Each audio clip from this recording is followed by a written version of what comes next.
کہ اللہ رب العزت نے ہمیں اور آپ کو توفیق دی اور ہمیں یہاں پہنچایا، اور یہ آنے کے بعد اعمال میں شریک ہونے کی توفیق دی. یہ اللہ ہی کی توفیق سے، انسان کے اپنا کوئی کمال نہیں ہے. اس مبارک عمل کا مقصد تو حضرت بابا الیاس صاحب رحمۃ اللہ علیہ نے امت کے سامنے رکھا ہے. جب آپ سے پوچھا گیا کہ آپ اسلام سے بننے سے کیا چاہتے ہیں، تو آپ نے فرمایا کہ میں یہ چاہتا ہوں کہ امت کا ایک ایک فرد ماجا بہن نبی صلی اللہ علیہ وسلم کا متبع اور تابع دار ہو کر زندگی گزارے. وہ حضور صلی اللہ علیہ وسلم کی زندگی 100% امت کے ہر فرد میں زندہ ہو جائے، یہ مقصود ہے. اس لیے ابتدائی سے ہمارے بزرگوں نے امت کے ہر فرد کو اس محنت میں لگنے کی نیت میں یہی بات سمجھائی کہ اس محنت میں اس نیت سے لگو کہ اللہ تعالیٰ شانو ہماری اصلاح فرما دے. اصلاح کے معنی یہ ہے کہ حضور پاک علیہ الصلوۃ والسلام کی صحبت میں صحابہ نے اپنی جان اور مال اور صلاحیتوں کو جہاں لگایا، وہاں ہم سب کی استعمال اور صلاحیت ہم لگانے والے بن گئے. جان مال اور صلاحیت یہ دنیا کی کمینہ کو بٹورنے اور جمع کرنے کے لیے نہیں دی ہے. جان اور مال صلاحیتیں دی ہیں اور یہ ہم میں شہریت کے آخرت کی اپنی زندگی کے بنانے کے لیے.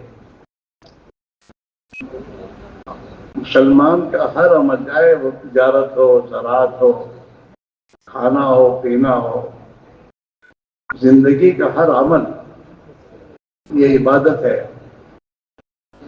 بشرطے کہ آدمی اس عمل میں اس نیت سے لگے اور اس طریقے سے لگے کہ اللہ کا حکم ہے اس لیے میں اس عمل میں لگا ہوں. بال بچوں کی پرورش کرنا مجھے اللہ نے حکم دیا ہے، ان کے لیے کھانا پینا کا انتظام کرنا یہ بھی اللہ کا حکم ہے. تو میں اس لیے کمائی کے نقشوں میں لگا ہوں تاکہ میں اللہ کے حکم کو پورا کروں. کاروبار میں مسلمان اسے نہیں لگتا کہ کاروبار کے ذریعے مال جمع کرے.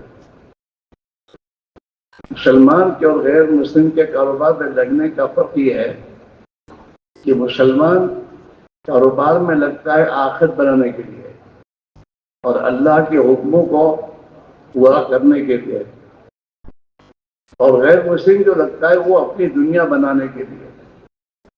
اس کی ہاتھ آخرت ہے ہی نہیں. ہاں، تو ہمارا تو ہر عمل عبادت ہے، ہمارا بولنا عبادت ہے. اگر ہم بولنے میں اس بات کا خیال رکھیں کہ مجھے کیا بولنا چاہیے، کیا نہیں بولنا چاہیے، اور کیسے بولنا چاہیے، کیسے نہیں بولنا چاہیے، اور کہاں بولنا چاہیے اور کہاں نہیں بولنا چاہیے، اور کب بولنا چاہیے اور کب نہیں بولنا چاہیے،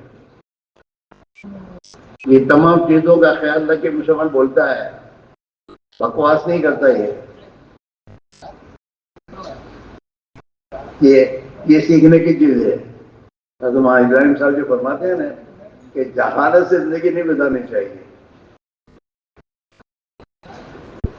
علم اللہ نے اتارا اسی لیے تاکہ ہر مسلمان اس علم کو سیکھے اور اس کے مطابق ہر عمل کو اپنا بنا کر اللہ کی رضا کے جذبے کے ساتھ وہ عمل کرے.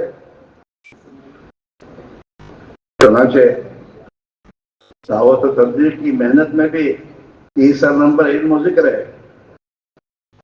علم و ذکر بولنے کے لیے نہیں ہے بلکہ اس مسجد کی زندگی میں لانے کے لیے ہے. ہم میں سے ہر آدمی ہر موقع کا جو علم ہے اس کو اس موقع پر سیکھے اور پھر کرے.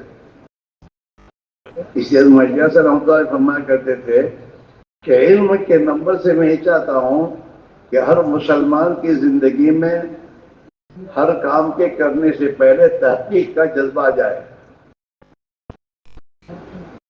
تو کام کا وہ تحقیق کرے بھائی سے اس میں اللہ کا حکم کیا ہے، اس میں جناب رسول اللہ صلی اللہ علیہ وسلم نے کیا طریقہ بتایا ہے، اور اس عمل میں مجھے کس نیت سے لگنا چاہیے. یہ تین چیزیں ہر عمل میں مسلمان اپنی زندگی کے ہر عمل میں ان تین چیزوں کو سامنے رکھ کر پھر وہ عمل کرتا ہے. پھر وہ عمل عبادت ہے، کمانا عبادت ہے. اللہ کے نبی نے تجارت کے بارے میں امت کو فضائل بتائے اور فرمایا سکتا جو صدوق الامین، کہ وہ تاجر جو سچائی کے ساتھ امانت داری کے ساتھ تجارت کرے وہ تو قیامت کے دن انبیاء اور شہداء اور صالحین کے ساتھ ہوگا. تجارت کے راستے سے اتنے اونچے جنت کے درجوں پر پہنچ جائے گا. جی ہاں، کھانا عبادت ہے. کھانا اس لیے سے کھانا اور ایسا کھانا اور ایسے کس طریقے سے کھانا یہ سیکھ کر کھائے. ہاں، حلال کھانے کا حکم ہے. تو آدمی کھانے سے پہلے تحقیق کرے حلال ہے کیا ہے. کون سی کمپنی کا یہ نہیں دیکھے گا مسلمان دیکھے کہ حلال ہے کہ حرام ہے. ہاں، بڑی کمپنی چھوٹی کی یہ نہیں ہے، یہ حلال ہے نہیں. ہر چیز میں بذات کی چیز وہ چیز حلال ہونی چاہیے، حرام نہیں ہونی چاہیے. اور دوسرا حلال طریقے سے حاصل کی ہوئی چیز ہونی چاہیے، اس کے حاصل کرنے کا طریقہ بھی حلال ہو، حرام نہیں ہو. مرغی ہے، مرغی حلال ہے تو کھائے گا، لیکن اگر حلال نہیں ہے کہ وہ مرغی مری ہوئی ہے وہ تو حرام ہے، وہ تو کھانا حرام ہے، اس کو نہیں کھائے گا مسلمان. دیکھے گا کہ حلال ہے کہ نہیں. دنیا کے ملکوں میں تو ماشاءاللہ مسلمان دین کی محنت کی نسبت پر چوکنا ہو گیا، اور چوکنا ہونے کے بعد وہاں کے علماء باقاعدہ وہاں کی جو کمپنیوں کی چیزیں بنی ہوئی آتی ہیں ان کی پہلی تحقیق کرتے ہیں کہ حلال ہے کہ نہیں ہے. چاکلیٹ بہت اچھا ہے، یہ مناسب نہیں ہے، چاکلیٹ حلال ہے کہ نہیں. وہاں جو علماء کرام نے بڑی جافشانی کے ساتھ ہر چیز کے بارے میں لیبورٹری کی اور اس کی تحقیق کی انہوں نے، اور تحقیق کرنے کے بعد جب اس کے اجزاء حلال تھے تو انہوں نے باقاعدہ اس کی امت کو خبر دی کہ یہ حلال ہے یا حرام ہے.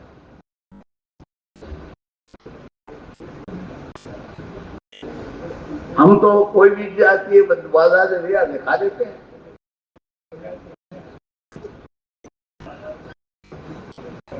میں اپنے دوستوں سے کہا کہ بھیا تم بازار سے لاتے ہو دیکھتے ہو نہیں کہ پکانے والا کیسا ہے، اس کے وہ کتنا گندا ہے، اس کا پسینہ اندر گر رہا ہے. ایسی گندی چیزیں ہوٹلوں سے اور بازاروں سے لا کے تم کھاتے ہو. 5 اسٹار ہوٹل مسئلہ نہیں، 5 اسٹار ہوٹل کا 5 اسٹار ہوٹل میں جو چیز بنتی ہے وہ چیز کا مسئلہ ہے، وہ حلال ہے حرام ہے کیسے بن رہی ہے. اس لیے ہمیں اور آپ کو اپنے گھروں میں جو بازاروں سے ہم چیزیں خرید کر لاتے ہیں ان چیزوں کی تحقیق کرنے کے بعد انہیں خریدنا چاہیے.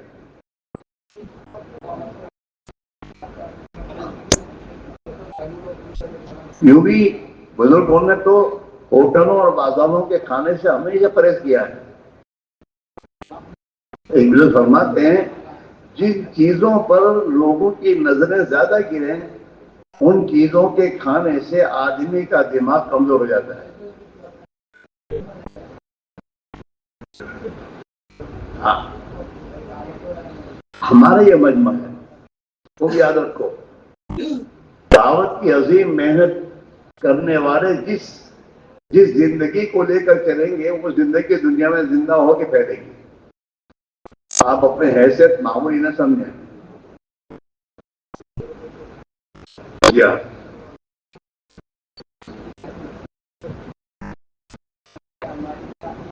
ایک مرتبہ ایک جماعت امریکہ میں گئی، اور امریکہ میں وہ جماعت کے ساتھی نے رومال کو کندھے پہ ڈال کر کسی کی ملاقات کرنے گیا، وہ امریکی کی. تو وہ امریکی نو مسلم جو تھے ان کا اس کا پہلا سوال یہ تھا دیجیے سننا کہ یہ جو آپ نے کندھے پر رومال رکھا ہے، کیا یہ کندھے پہ رومال رکھنا سنت ہے؟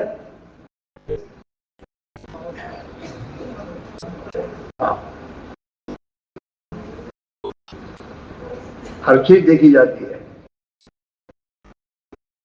اور آپ ابھی بھی معاشرے میں دیکھیے، دعوت کے کام کرنے والوں کے لباس کو، ان کی ٹوپیاں، ہر لائن کو آپ دیکھیے، وہ جو پہنتے ہیں، جو استعمال کر رہے ہیں، پبلک اس کو اختیار کر رہی ہے.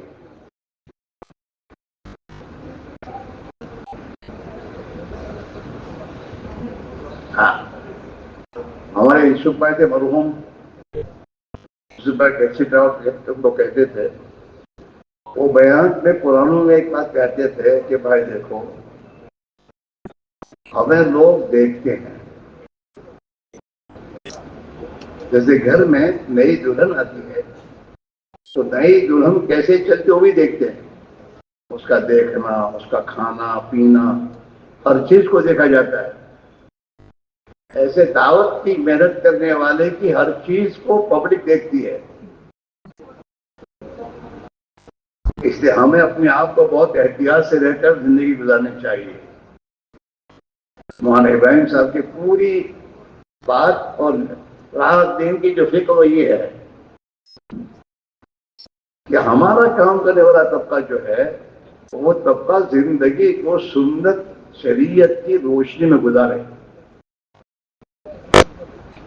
اور سنت اور شریعت کو سیکھے. دعوت کی محنت کے نتیجے میں علم کی فضل سننے کے بعد ہمارا جذبہ یہ تو بنا کہ ہم نے اپنے بچوں کو حافظ عالم بنانا شروع کر دیا، لیکن ہم نے اپنی نیت کی کہ مجھے اپنی زندگی کو سنت شریعت کے تابع کرنے کے لیے مجھے اس کے لیے فکر کرنے کی ضرورت ہے.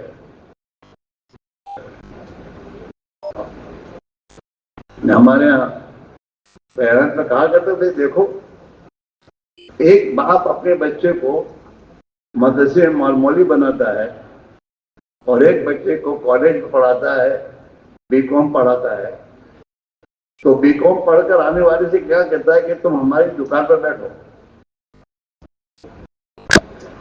تو حساب کتاب آپ کو لکھنا ہے. لیکن مولوی صاحب کو اب اس کا باپ یہ نہیں کہتا بیٹا تم ہماری دکان پر بیٹھو، ہمیں حلال و حرام بتاؤ. اب تک تو زندگی ایسے ہی گزر گئی ہے.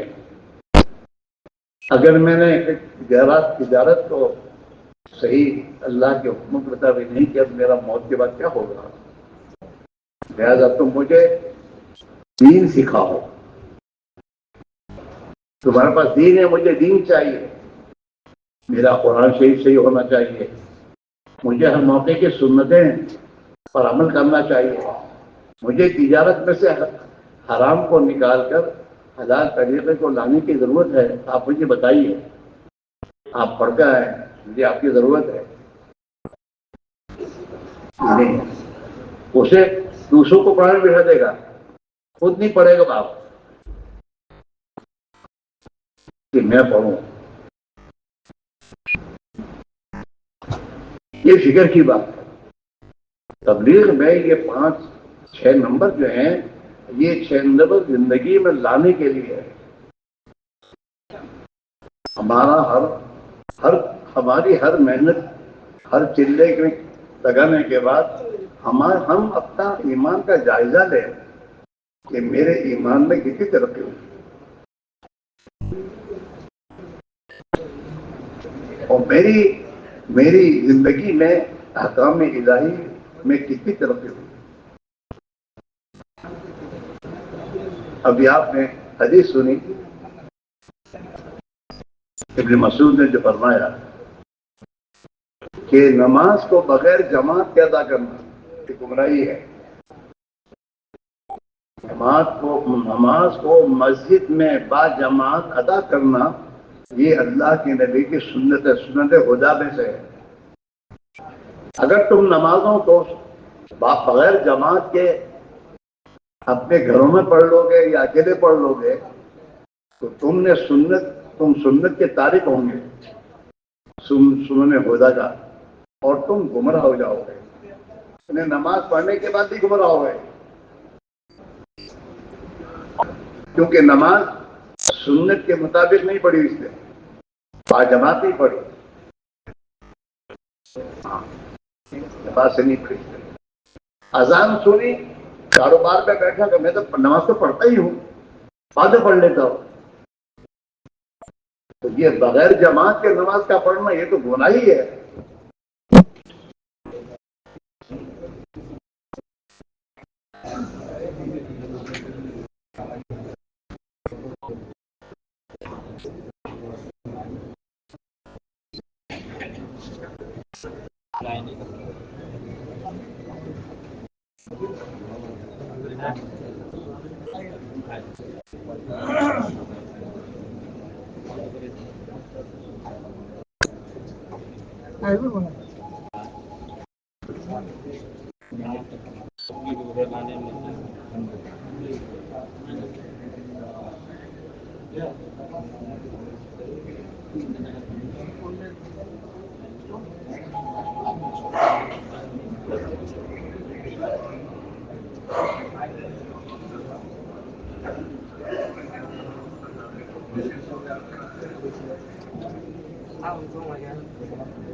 میں جاری اور مانے قربانی میں یہ آگے بڑھ کر چلے، اس کے ارادے کر کے اس کو تنہائی میں بیٹھ کر رہائی اللہ سے مانگ کر ہم محنت کریں. اللہ اس کو وجود دے گا اور ہم اس کا ذریعہ بن جائیں گے. ہمیں ذریعہ اللہ بنا دے گا. دعوت کی محنت کے ذریعے جتنے لوگ دین پر آئیں گے، اعمال پر آئیں گے، ان اعمال مقبول اعمال کا ثواب عطا ملے گا. مقبول اعمال کا ملے گا. دلالت الخیر کا عمل ہونا کرتے تھے کہ دلالت الخیر کا عمل بہت بڑا عظیم عمل ہے کہ جب تم کسی کے پاس جا کے محنت کرو گے اور تمہاری محنت پر وہ خیر کے کاموں کی طرف آئے گا، نماز کی طرف آئے گا اور نیک اعمال کی طرف آئے گا، تو اس پر چاہے وہ کیسا بھی عمل کرے لیکن اللہ تمہیں تو مقبول عمل کا ثواب دے گا. آدمی خود کرے عمل تو اللہ تک دیکھے گا کیسے کیا، لیکن کسی پر محنت کر کے اسے نیک عمل کی طرف آنے کا ذریعہ بن گیا اور وہ چاہے بیچارہ اپنی طور پر عمل کر رہا ہے لیکن اللہ جو اس کا ذریعہ بنا ہے اسے تو مقبول عمل کا ثواب دے گا. اسی لیے بھائی میرے عزیزو، جو مشرے ہوئے، جو عزائم ہوئے، اس سے معمولی چیز نہ سمجھو. ان عزائم کو کرنے کے بعد ہم اپنی مسجد میں اپنے مسجد کے ساتھیوں کے ساتھ میں ان تمام کی اسٹیمیشن کارگزاری بتا کر اور اللہ پر ان کی نگاہ جما کر کہ اللہ کرنے والے اور اللہ بڑی قدرت والے ہیں، ہم اور آپ محنت کریں گے اللہ کرے گا. اس بنیاد پر ان کا ذہن بنانا اور وہ تقاضے پورا کرنے کے لیے اپنی ذات سے محنت کی کوشش کرتے ہیں. اللہ سے مانگنا یہ بہت ضروری ہے. دعا ہماری ویسا ایک بات ہو رہا تھا کہ ہمارے ساتھی دعا نہیں مانگتے، دعا میں کمزوری تھی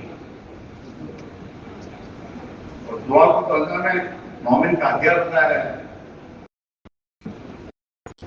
اور دعا میں میرے دوستوں رونا بھی اسی کو آتا ہے جو صحیح معنی میں محنت کرتا ہے, تھکتا ہے, اور پھر اس کا نتیجہ نہیں آتا تو اسے رونا آتا ہے کیا.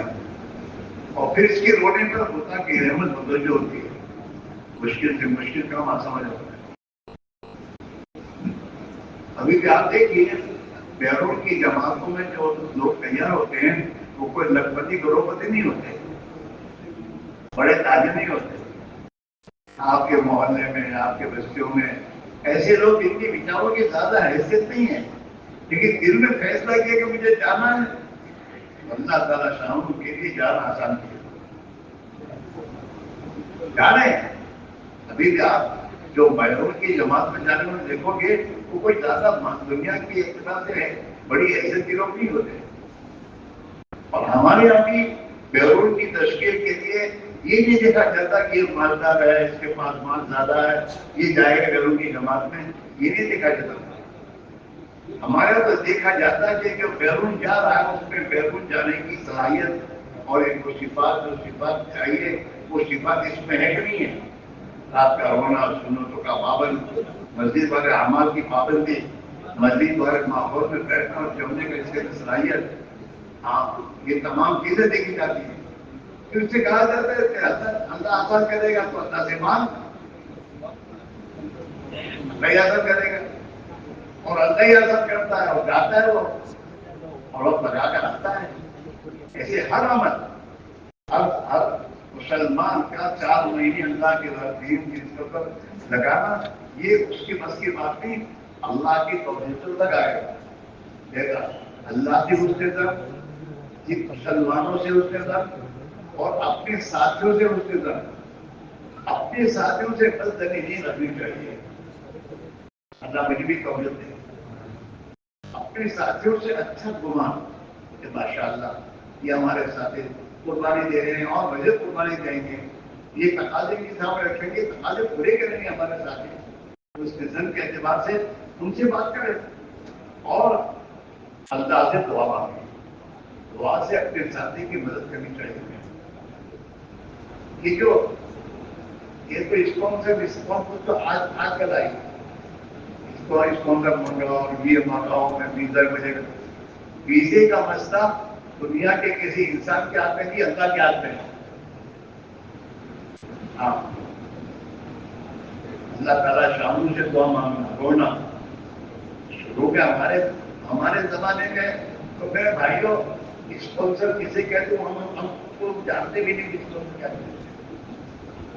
جماعت بنتی تھی اور جماعت بن کر پھر میرے بھائیوں اس کی میرے دوستوں روانگی ہوتی تھی, سب جو کر پھر جاتے تھے. ہندوستان میں تو ویزا ملتے نہیں تھے, ویزا لینے کے لیے جاتے تھے بڑودا, وہاں جا کر ویزے کی ہم کوشش کرتے تھے. اور ویزے میں کے لیے 2 آدمی جاتے تھے, باقی جماعت مسجد کے اعمال میں لگتی تھی, تعلیم میں, اعمال میں, دعا میں, ذکر میں, کہ اللہ آسان کر دے گا, اللہ مدد کرے گا. کوئی اس کو جانتے نہیں تھا. یہ تو آج کل میں تو ایک کون کے چکر میں ہم تھکتے ہیں, اور جو اللہ کی طرف متوجہ ہونا چاہیے وہ متوجہ نہیں ہوتے, پریشانیاں ہوتی ہیں. اس کو سے آنے کے بعد ویزا نہیں ملتا. اصل اللہ کی ذات علی کا اللہ کی ضرورت ہے. ہمارے ویسے جو بناؤ اپنا تعلق اللہ سے بناؤ. ڈاکٹر غلام کریم صاحب جس کو مرحوم یو پی کے ذمہ داروں میں سے تھے, ایک مرتبہ وہ دلی میں 15-20 دن کے لیے رہے. دلی میں مطلب ہونا عشرت کے زمانے میں حضرت کا تو بیان جو ہوتا تھا وہ دنیا کی ہر چیز کی نفی پر ہوتا تھا. یہ نہیں ہوگا, ان سے نہیں ہوگا, یہ نہیں ہوگا, یہ نہیں ہوگا, اللہ کرے گا, اللہ ہدایت دے گا, اللہ آسان کرے گا. تو وہ ایک ہفتے بعد حضرت کے صبح کے بیان کو سنتے رہے, اللہ کرے گا, ہدایت ہمارے ہاتھ میں نہیں, اللہ کی ہدایت کے ہاتھ میں, اللہ کے ہاتھ میں ہدایت اور اللہ ہدایت دیں گے. ہفتہ بھر ایک بیان حضرت کا بیان، ایک بیان ہفتہ بھر حضرت کوئی کرتے توحید تو توحید، نماز پر جو بیان کرا تو نماز کیسے پڑھنا چاہتا ہے، وہ حضرت کی بیانات ہفتے بھر سنے انہوں نے، اور وہ حضرت کے منہ لگے آدمی تھے. تو ایک دن تو قرآن کریم حضرت کے پاس جا کے بیٹھے، کیا حضرت میں ایک ہفتے سے آپ کا بیان سننا لگے گا، آپ تو ہم سب کی محنت کی نہیں کر رہے ہیں، تمہاری محنت سے نہیں ہوگا، تم سے نہیں ہوگا، اللہ کرے گا، تو پھر آپ ہم کو یہ کشتے اٹھا کر دینے کے لیے کیوں تیار کرتے ہیں؟ ہمیں جان اللہ کرے گا. حضرت کی بات سنی، بات سننے کے بعد ارے ڈاکٹر صاحب اصل میں بات ہی ہے، وہ کرتے تو اللہ ہی اللہ ہی کریں گے، لیکن تم کو کسی دے کر اللہ کے راہ نکلنے کے ہم کو کہہ رہے ہیں کہ تم قربانی دو گے نا اللہ کے راستے نکل کر، تو قربانی کے ذریعے تم اللہ کے قریب ہو جاؤ گے، تمہیں اللہ کا قرب ملے گا. اور آپ جو آدمی کسی کے قریب ہوتا ہے اس کی بات سنی جاتی ہے، قریب رہنے والے کی بات سنی جاتی ہے. اس لیے ہمارے بھائی ہمارے سب کہا کرتے ہیں کہ مجھے اللہ کے بعد سب سے زیادہ ڈر لگتی ہے کہ اللہ والوں کے جو خادم ہوتے ہیں ان سے ڈر لگتی ہے. اللہ والوں کے قریب جو ہوتا ہے ان سے بات ہوتے رہتا ہے، تو قریب رہنے والے کی بات سنی جاتی ہے. جب تم قربانی دو گے اور تمہاری قربانی قبول ہوگی اور تم اللہ کے قریب ہو جاؤ گے، پھر اللہ سے دعا کرو گے نا تو اللہ تمہاری دعا قبول کر کے اللہ تعالیٰ ہدایت کا فیصلہ کرے گا. ہماری اولاد کو بھی ہدایت اللہ دے کر ملے گی، لیکن اللہ ہدایت دے وہ اسباب اختیار ہمیں کرنے پڑیں گے. قربانی دینا، اولاد کو تعلیم میں لے کے بیٹھنا، انہیں پیار محبت سے بات کو سمجھانا، اور پھر اللہ سے تنہائی میں بیٹھ کر اللہ کو اللہ سے بات کو بنوانا. تو پھر میرے دوستوں اللہ تعالیٰ شامل جو ہے ہماری محنتوں کے نتائج کو ہمارے آنکھوں کے سامنے دکھائے گا. اس میرے بھائیوں ہم فیصلہ کر کے کرنا ہے اور خوب کرنا ہے، اور کسی کو دیکھنا نہیں اور کسی کی کوئی بات کو سننا نہیں. مسئلہ اللہ کے ہاتھ میں ہے. یہ جو بھی دنیا میں کوئی بھی ہے وہ ان کے ہاتھ میں تو کچھ ہے ہی نہیں، اللہ ہی کے ہاتھ میں ہے. لہٰذا اللہ ہی سے اپنا تعلق بڑھانا اور دعاؤں کے ذریعے اللہ سے عاجزی کرنا. اتنا عاجزی کرو کہ اللہ کو رحم آ جائے. ایسا رفا کرتے تھے کہ دن میں محنت کر کے تھک جاؤ، خوب محنت کرو کہ تھک کر چکنا چور ہو جاؤ، اور رات کو تنہائی میں رات کو اٹھ کر اللہ سے ایسی عاجزی سے دعا مانگو جیسے وہ فقیر در بدر مانگنے والے فقیر میرے دوستوں اپنی بھیک مانگنے میں کیسی عاجزی کرتے ہیں. آپ نے دیکھا ہوگا کسی زمانے میں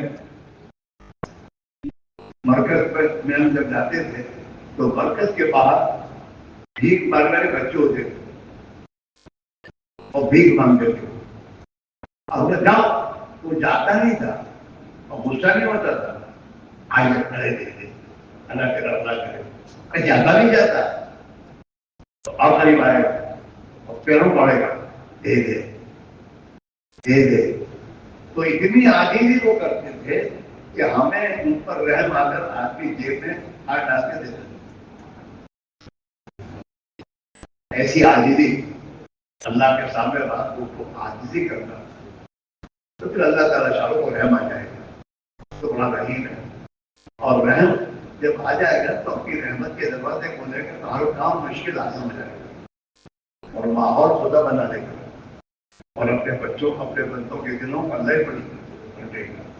علیہ السلام یہ دعا سب سے پڑھتے دیا سب دن کر کے وہ دلوں پورا کرنے والے اللہ میرے دل پر تو ہدایت پر زبان دے.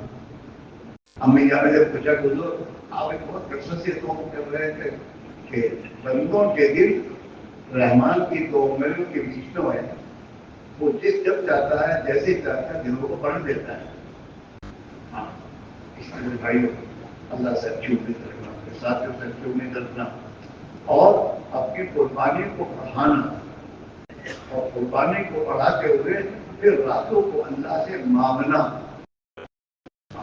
اور نتیجہ نہ آئے اس سے نا امید نہیں ہونا، بلکہ یہ سوچنا اللہ اللہ حکیم ہے، اس کی حکمت یہ ہے کہ ابھی یہ کام نہیں ہوگا تو نہیں ہوگا، ہم اللہ سے مانگتے رہیں گے۔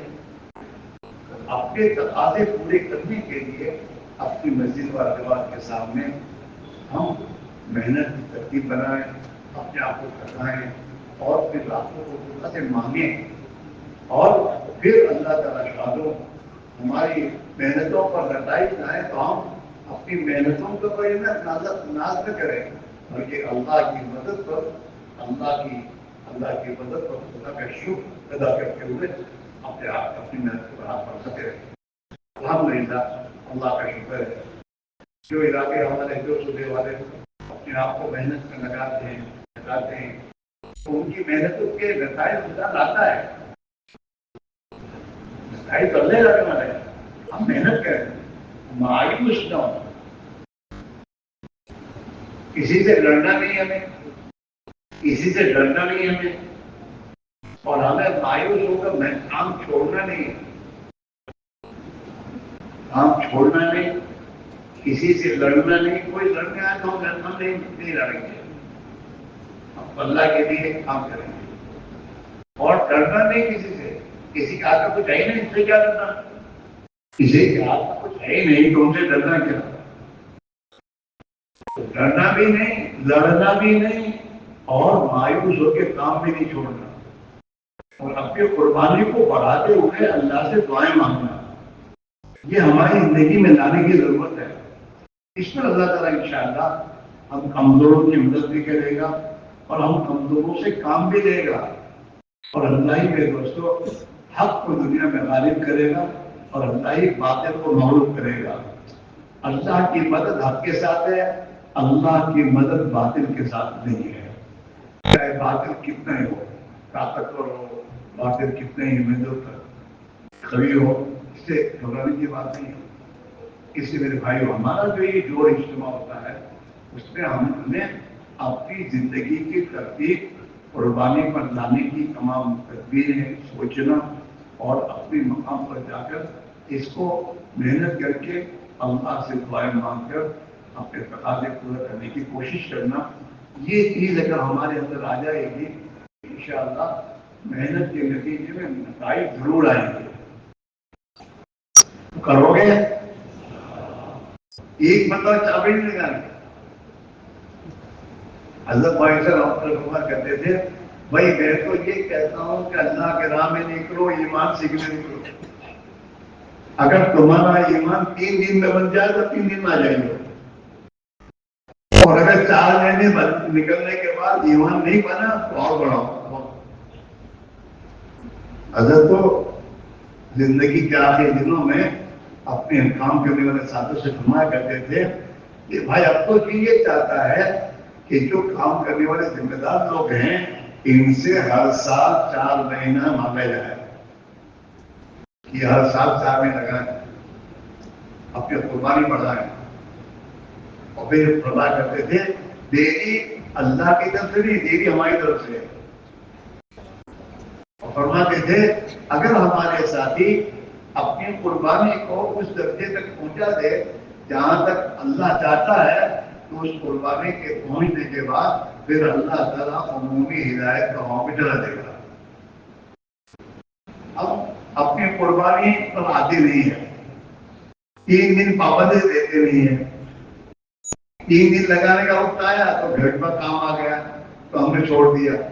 تو چائے اگر چائے بنانی ہو تو چائے بنانے کے لیے آپ کو تیلی کو آگ پر اتنی دیر رکھنا ہوگا جتنی دیر پانی گرم ہو جائے، اور پانی گرم ہو جانے کے بعد چائے ڈالنے کے بعد چائے بن جائے۔ لیکن ایک آدمی پتیلی کو آگ پہ رکھتا ہے، تھوڑی دیر پانی گرم ہوا پھر اتار لی، پھر رکھی، پھر اتار لی تو میرے دوستوں دن بھر وہ پانی گرم کرتا رہے گا کہ پانی گرم ہوا ہی نہیں، چائے بنے گی کیسے؟ ایسے اللہ سے ہدایت کا فیصلہ کرانے کے لیے اللہ کا قربانی کی ایک مقدار ہے، اس مقدار تک ہماری قربانی جب پہنچ جائے گی تو اللہ کی طرف سے آسمانوں سے فیصلہ ہو جائے گا۔ لیکن ہم کیا کرتے ہیں کہ تین مرتبہ 3 دن لگائے، قربانی ایک درجے تک پہنچی اور پھر چوتھی مرتبہ لگانے میں اسی کو چھوڑ دیا، 3 دن چھوڑ دیا۔ پھر تو پھر دوستوں قربانی اپنی سطح تک پہنچ نہیں رہی۔ ہماری قربانی کی سطح وہاں تک پہنچ جائے جہاں تک اللہ چاہتا ہے تو پھر انشاءاللہ آسمان سے ہدایت کے فیصلے ہوں گے، اور وہ فیصلوں کے ہونے کے بعد دلوں کا رخ اللہ کی طرف تو پڑھنا شروع ہو جائے گا۔ اس لیے طے کرو کہ انشاءاللہ قربانی بڑھا کر اپنی قربانی کو کچھ سطح تک پہنچائیں گے جہاں تک اللہ چاہتا ہے، جہاں تک اللہ اپنی مخلوق کے لیے ہدایت کا فیصلہ کرتا ہے اس سطح تک ہم پہنچائیں گے، اور اپنے ساتھیوں کو بھی اس سطح تک قربانی پر لانے کی کوشش کریں گے۔ کرو گے؟ اچھا، اس میں سے اس سال 4 مہینے کون لگائے گا؟ ہاں، کھڑے ہونا شروع کرو۔ اس سال 4 مہینے کون لگائے گا؟ سب کو کل ماشاءاللہ الگ بٹھا کر ہر صوبے کو بٹھا کر ہر سادے سے کہا گیا تھا کہ بھئی اپنی خود کی ترتیب بناؤ کہ ہمارے 4 مہینے کب لگیں گے اور ہمارے مہینے کی 3 دن کا اہتمام کا ہفتہ کیا ہوگا، ہمیں اپنی ذات سے کرنا ہے۔ آپ جب دل پر لوگے نہیں، فیصلہ کرو گے نہیں، اوپر سے توفیق کا دروازہ کھلے گا بھی نہیں۔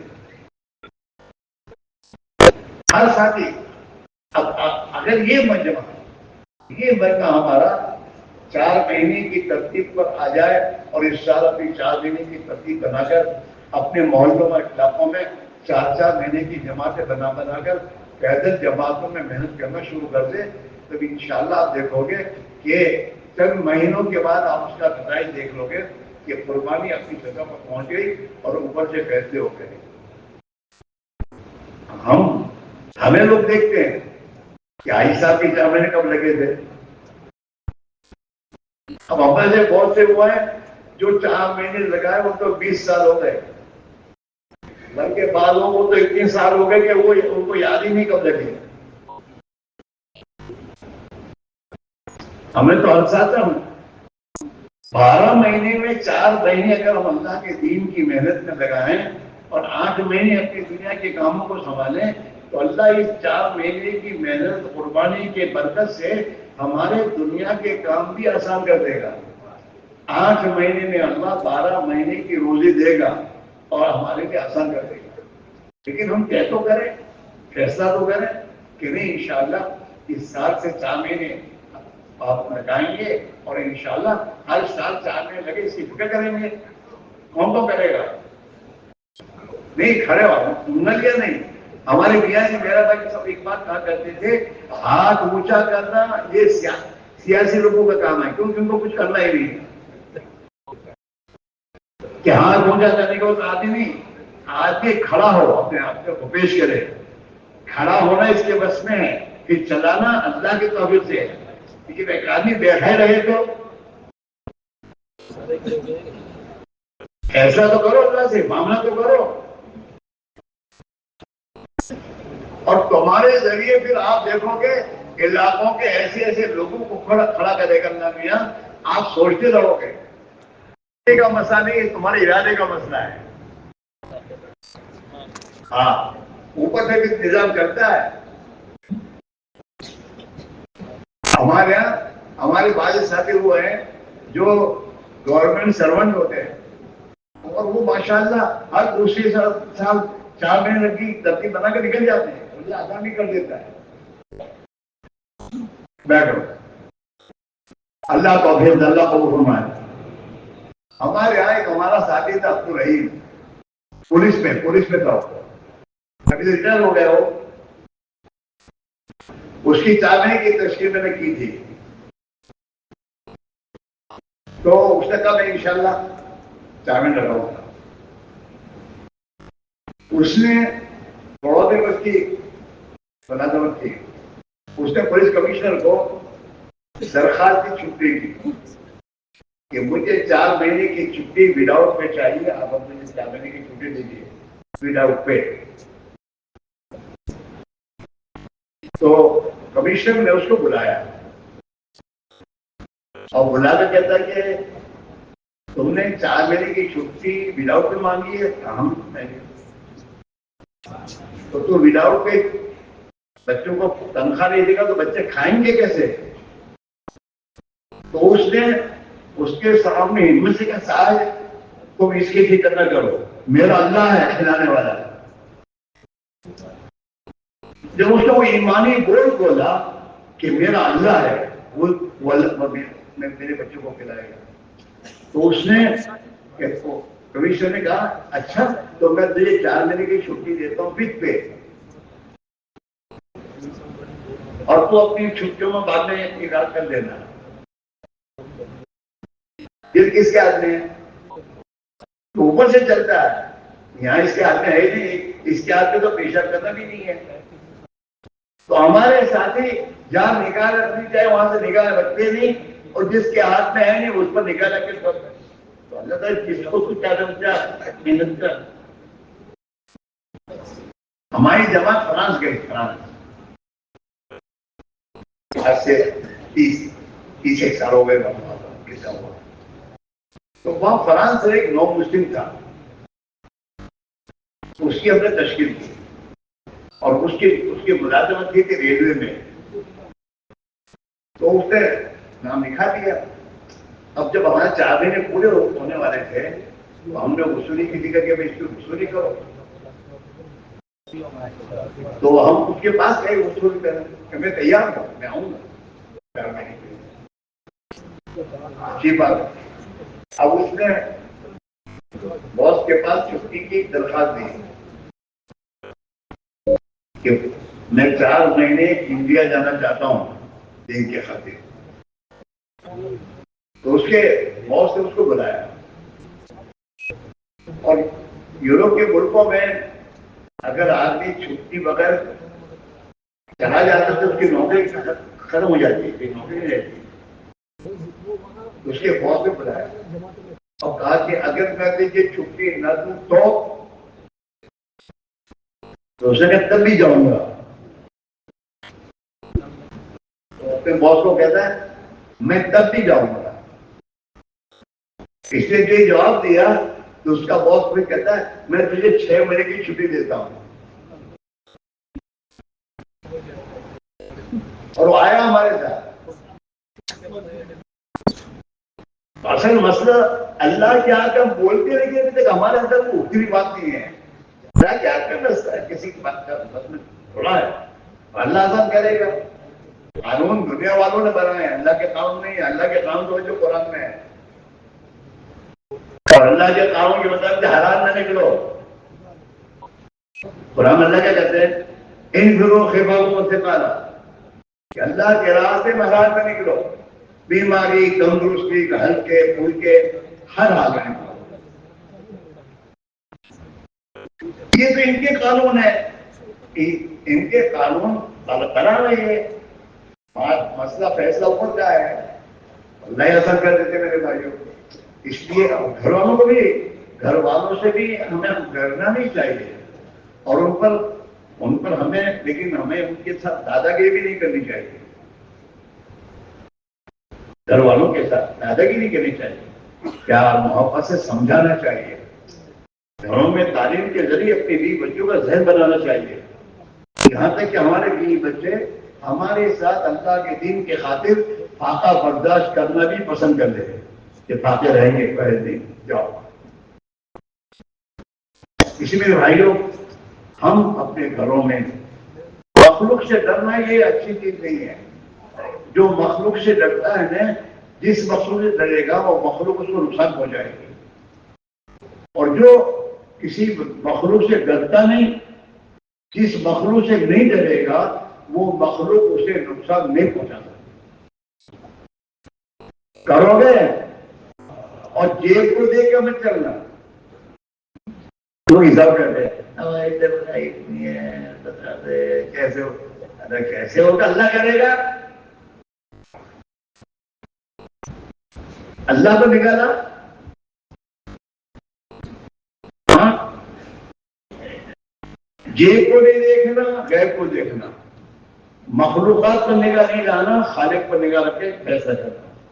تو پھر اللہ تعالیٰ شانو اپنے بندوں کے اندر کے ارادوں اور عزائم کو دیکھ کر اللہ آسمان سے فیصلہ کرتا ہے. اور اللہ تعالیٰ ایسے کام بناتا ہے کہ آدمی کو خود کو اندازہ نہیں کیسے ہوا. وَمَن يَتَّقِ اللَّهَ يَجْعَل لَّهُ مَخْرَجًا. جو اللہ سے ڈرتا ہے اور اللہ کے حکم میں زندگی گزارتا ہے اور اللہ کی منع کردہ چیزوں سے بچتا ہے، اللہ تعالیٰ فرماتے ہیں میں اسے ایسی جگہ سے روزی دوں گا جہاں سے اس کو گمان بھی نہیں ہوگا. ایسے ہوتا ہے. لوگ کہتے ہیں کہ تربیت والے لاتے کہاں سے ہیں؟ کہاں سے لانے کا؟ ہمارے گجراتی میں ایک کہاوت ہے، جس کے گیت گانے اس کا کھانا کھانا. جب اللہ کے راہ میں نکلو گے، اللہ کی تسبیح کرو گے اور اللہ کے دین کی خاطر قربانی دو گے، اللہ نے جو ذمہ داری دی اس ذمہ داری کو پوری کرو گے تو اس ذمہ داری کے پورا کرنے پر اللہ تمہارے کام بنائے گا، بگاڑے گا نہیں. اور یہ گورنمنٹ والوں کو تو بہت سمجھنا آسان ہے. اتنی سب ہمارے ہندوستان کی پبلک رعایا ہے. اس پبلک اور رعایا میں جو گورنمنٹ ملازم ہیں ان کو گورنمنٹ نے جو ذمہ داری دی ہے اس ذمہ داری کے پورا کرنے پر انہیں یقین ہے کہ ہماری ضرورت ہماری گورنمنٹ پوری کرے گی. اللہ نے ہمیں جو ذمہ داری دی ہے اس ذمہ داری کو ہم پوری کریں گے تو اللہ ہماری ضرورتیں پوری نہیں کرے گا. تو سب تیار ہو. ہاں، یہ اللہ کی ذمہ داری ہے. پورے عالم میں اللہ کی بات کو لے کے جانا ہے، محنت کرنی ہے اور اللہ ہی سے جو مانگنی ہے. اللہ ہماری آسان فرما دے. پھر مولا نہیں آئے. اور اس پر ذمہ داری ہے پورے عالم کے انسانوں پر کے پاس جا کر ان کا تعلق اللہ سے صحیح کرنے کی فکر کرنا. یہی سی ذمہ داری ہے. اب یہ ذمہ داری جس اللہ نے دی ہے اس ذمہ داری کو تم جب پورا کرو گے تو اس ذمہ داری کے پورے کرنے پر خدا کے جتنے وعدے ہیں اللہ ان وعدوں کو پورا کرے گا، اپنے خدا سے کرے گا. ہاں،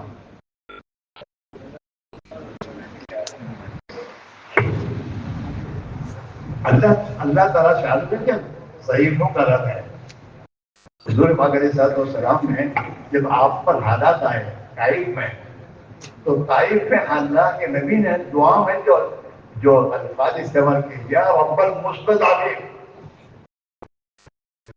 مستضعفین کا ہے، ضعفاء نہیں کا، بلکہ انتہائی کمزوروں کے رب. مستضعفین انتہائی کمزور تیرے بندے ہیں تو ان کا رب ہے. اور پھر آپ اللہ سے کہا ہے کسی میرے بھائی میرا چیز ہو ہم اللہ سے اپنا ذوق بتائیں اور اپنے مسائل کو اللہ پر رکھیں. اوروں کے پاس جانے سے کیا فائدہ؟ ان کے ہاتھ میں ہے ہی نہیں، اللہ کے ہاتھ میں.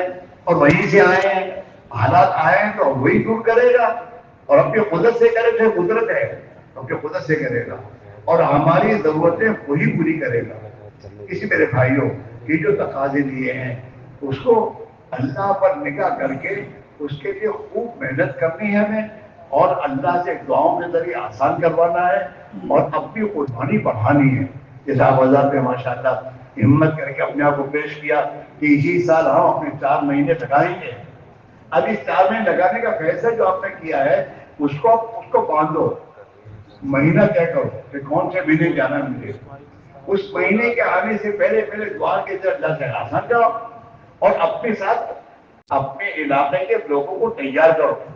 نئے نئے لوگوں کو لے کے نکلو. 4 مہینے تمہارے ساتھ نکلیں گے، یہ کام کے بنیں گے اور کام کرنے والے بنیں گے نا تو یہ ان کی قربانی پر جتنا دنیا میں دین زندہ ہوگا وہ دین زندہ ہونے کا ہم ذریعہ قرار دی جائیں گے.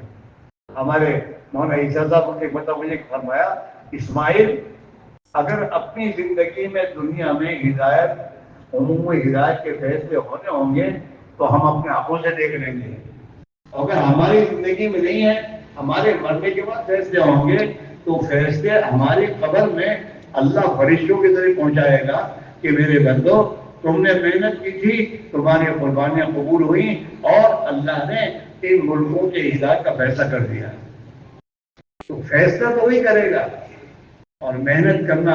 اور دیکھو ان حالات کے تذکروں میں اپنے اوقات ضائع نہ کرو، صحابہ کی قربانی کو اتنا بولو اور صحابہ کی قربانی کی اتنی تذکیر زندہ کرو کہ ہمارے اندر ہوئے جذبہ پیدا ہو جائے اور اس قربانی پر ہم آ جائے اور اللہ سے بھاگو۔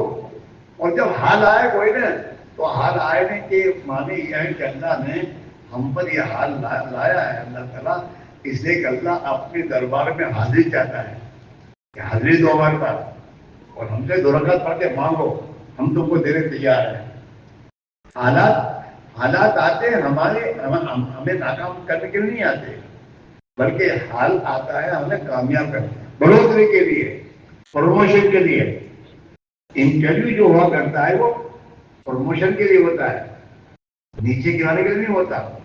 تو کام کرنے والوں پر جو اللہ کی طرف سے حالات آتے ہیں وہ ان کے پروموشن کے لیے ہے، آگے بڑھانے کے لیے اور آگے بڑھانے کے لیے۔ اس لیے ہم اسے گھبرائے نہیں، حالات آئے تو ہم اپنے اللہ کے متوجہ ہو کر ہم اپنی دعاؤں کے ذریعے اللہ سے مدد مانگیں اور اپنی محنت کو بڑھائیں۔ انشاءاللہ ہم کریں گے، اللہ سے مانگیں گے، اللہ ہمیں ضائع نہیں کرے گا، اللہ ضائع نہیں کرتا کسی کو، اور اللہ تعالیٰ اپنے بندوں کی مدد کے لیے اس کے دروازے کھلے ہوئے ہیں۔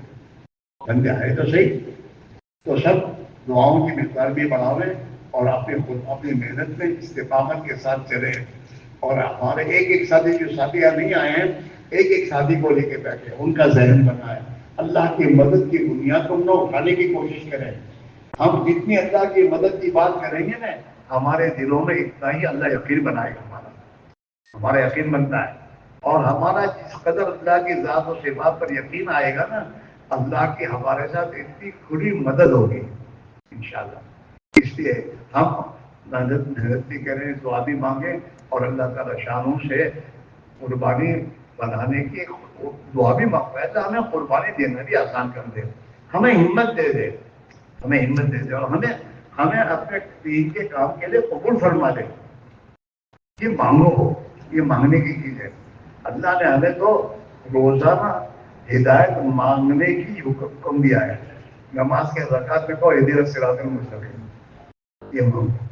تو وہاں اللہ سے مانگنی چاہیے اور اپنے ہاتھ کو آگے بڑھانا چاہیے۔ اللہ مجھے اور آپ کو کہنے سے سننے سے ہمارے کی توفیق نصیب فرماوے۔ وآخر دعوانا الحمدللہ رب العالمین۔ تو نہیں ہو غرض ہے کہ تیرا بندہ تو مجھ پر رحم نہیں کر پاتا، تو رحم کیا وہ ہے جب آگے خدا کی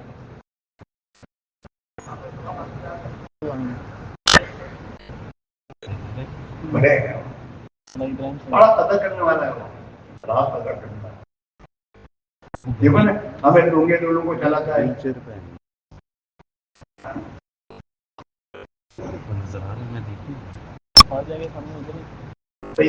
کر دو راستہ کر دو وہاں کو